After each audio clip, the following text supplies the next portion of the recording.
If you're looking to sell or buy cheap CSGO skins, check out bitskins.com. Today we'll be looking at a round between Big and SK on Inferno. At the start of the round, Big put pressure on Banana with a Molotov, 2 flashes and 2 HE grenades. This was enough utility to make SK feel uncomfortable challenging fully and force back onto the B site without any information. Whilst this is happening, the other 2 members of Big take control of apartments and throw the first smoke towards Arch. This is done in order to take away partial visibility from middle, but to also bait out any utility SK still have on the A site. After a brief waiting time, Big start the process of the full execute with a deep smoke for quad. The Arch smoke is then refreshed and they walk out middle. Here's where the magic happens. Big use their deep quad smoke to set up precise Molotovs for pit, grave and balcony. This eliminates a ton of angles for Big to check, making the push that much easier.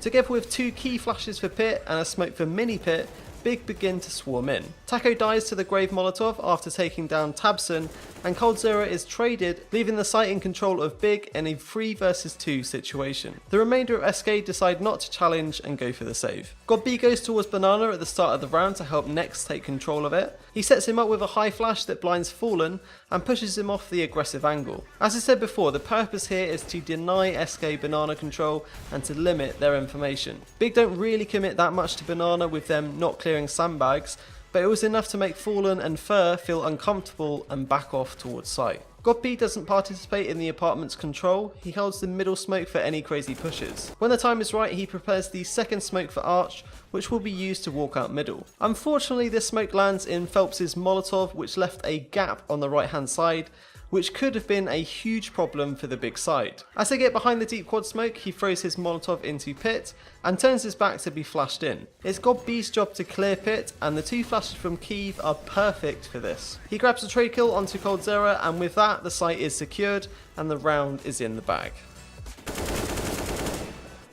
If we just watch it back as he goes into the site, you can see how easy it is for God B. He only has one angle to check, and that is pit. Once that's clear, he can help anyone else on site and secure any trade kills.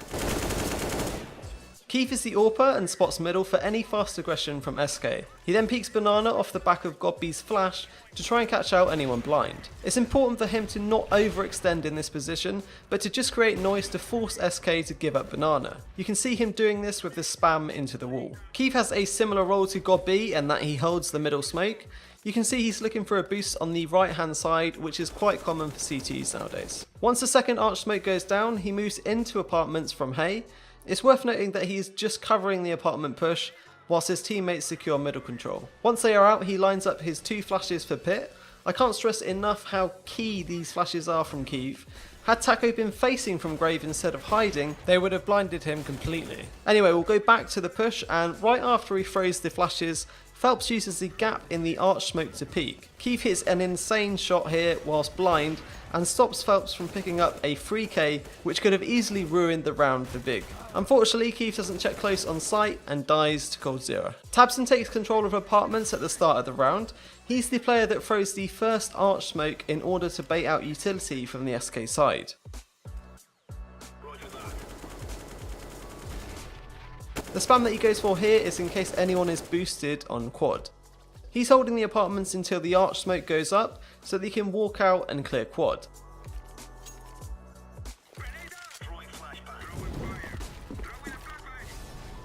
He then sets up his Molotov behind the smoke for Grave. Taco does kill him from Grave, but it ends up being an even trade as Tabson gets the kill with the Molotov.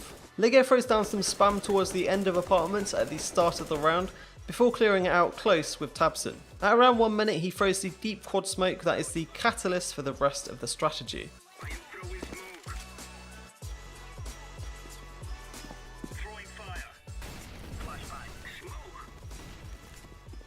As the push comes into quad, he throws a really nice Molotov that wrecks anyone playing up on the balcony. He then covers the Arch and gets saved by Kiev, who kills Phelps just as he's peeking. The 2 flashes he throws off the wall were to prevent anyone from using the gap in the smoke. They actually blinded Kiev, but he still gets bailed out. By this point, the site is under control and they've secured the round.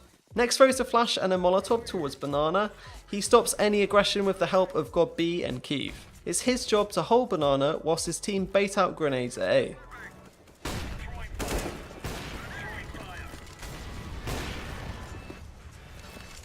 Even when everyone is setting up for the execute, Nex is still checking behind for any potential banana push. He throws the smoke that lands at mini pit and then storms the site to grab any trade kills. His smoke is thrown last as Big wants it to remain up for the longest amount of time. You can actually see that Fair was probing the site to see if he could find a quick kill, but the mini pit smoke shuts him out completely and forces them to save. Phelps is the arch player for SK, and as the first smoke comes in, you can see he doesn't use his Molotov straight away. Instead, he uses it after the smoke fades to stop anyone pushing his position. He can clearly see that this Molotov he just threw made a gap in the next arch smoke on the left hand side. His decision to not face it straight away is clever, as he wants to catch them off guard when they aren't looking. As he hears all of the Molotovs landing on the site, he goes for the peek and can clearly see both Keeve and Nex, but gets denied by Keeve with a nasty AWP shot. Taco plays the apartment position but uses all of his utility to back off towards Grave. He literally hides completely when the push comes in, so he doesn't get blind from the two flashes towards pit. The Molotov from Tabsum looks like it caught him off guard, but he at least takes down one before being burnt to a crisp. Cold Zero plays quad and uses his Molotov very early in the round. The setup is very passive from him and Taco, which might be because he has an ump and wants to duel only in close quarters. You can see how the first arch smoke from Big baits out their utility early before the real push comes in. Cold Zero is sat on site with only 2 flashes left, which he uses once a deep quad smoke is put down. Obviously from here none of the flashes were effective from Big, but they managed to trade him out before he can do more damage. For more in-depth strat breakdowns, make sure you do subscribe. Let me know if you saw any decent strats from the major in the comment and I will put them on my list. Thank you very much for watching and I'll see you guys in the next video.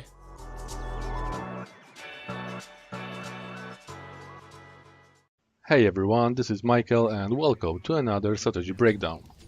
Today we will have a closer look at Inferno A-side fake strategy by Team Astralis from their PGL Major Krakow semi-final match against Gambit.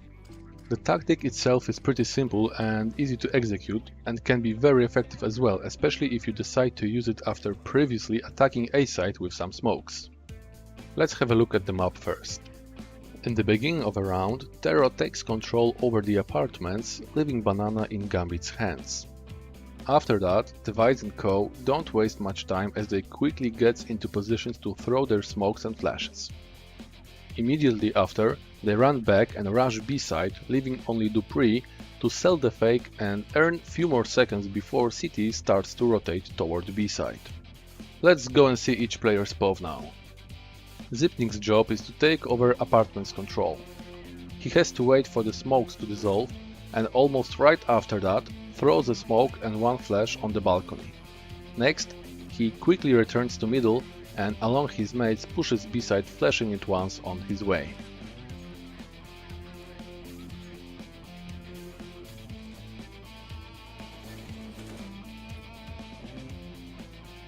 Kirby goes to second middle and holds it for a couple of seconds. Next, he smokes off back of the A-side, flashes quad and shoots few bullets into arch. Then he falls back toward Banana and storms the B-side, throwing his last flash above the roof.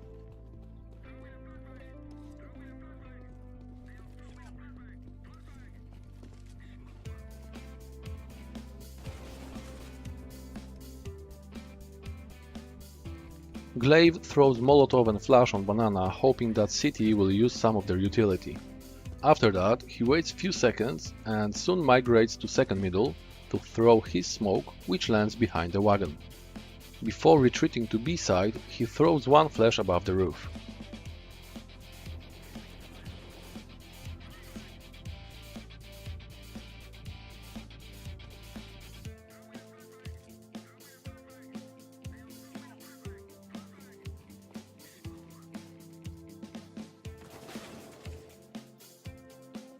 Dupree jumps on the balcony and holds it for a couple of seconds.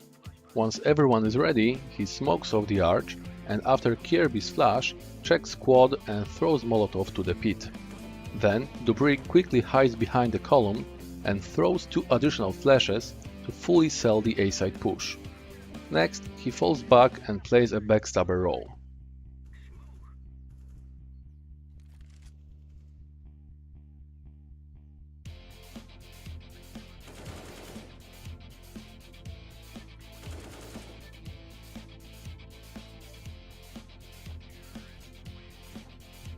The Vice's first job is to spot middle for any city push. After that, he waits for the rest of the team before Banana. As soon as they join him, the Vice leads Banana push, smoking off city side on his way, killing Hobbit and planting a bomb.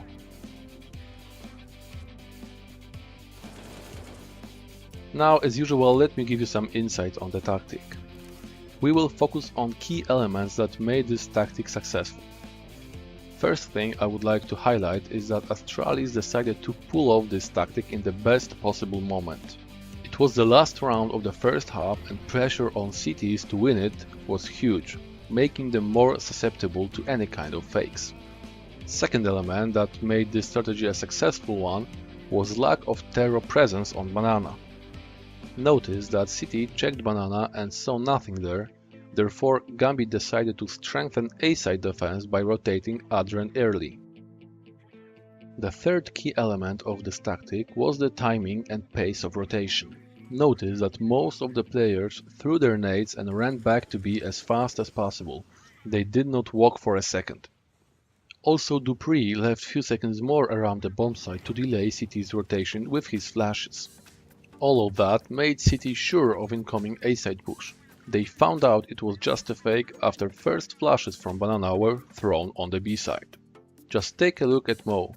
Teva managed to enter the bomb site before Mo was in any position, allowing him to fight, not mentioning the fact that Hobbit was totally taken by surprise and, in my opinion, he should fall back towards City spawn to stay alive and maybe get a kill by spamming through the smoke. That is all for now, guys. Thank you so much for watching, and I see you soon with another strategy breakdown.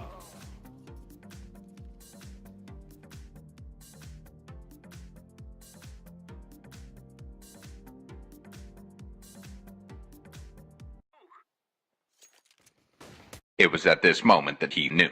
He fucked up.